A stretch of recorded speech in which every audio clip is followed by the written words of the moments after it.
ଆଜି ଘରେ ମା କହିଲେ ରୁନି ଫ୍ରିଜ ରେ ବାଇଗଣ ବହୁତ ଅଛି ତ ଭାବିଲି ବାଇଗଣର କିଛି ଗୋଟେ କ୍ରିସ୍ପି ଆଇଟମ ବନେଇବି। ବାଇଗଣକୁ ଭଲ ଭାବରେ ଧୋଇ ଗୋଲ ଗୋଲ କରି କାଟି ନେଇଥିଲି।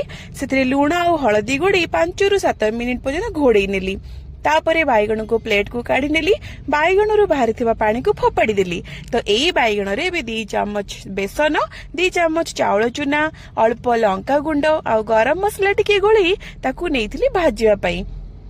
ଏପଟେ ପ୍ୟାନ କୁ ଗରମ କରି ସେଥିରେ ମୁଁ ତେଲ ପକେଇ ଦେଇଥିଲି। ତେଲ ଗରମ ହେଲା ପରେ ବାଇଗଣକୁ ଗୋଟା ଗୋଟା କରି ସବୁ ପକେଇ ଦେଇଥିଲି। ପକେଇ ଦେଇ 2 ରୁ 3 ମିନିଟ ଘୋଡେଇ ଦେଇଥିଲି ଯେହେତୁ ଏଟା ସିଝିବା ପାଇଁ ଦରକାର।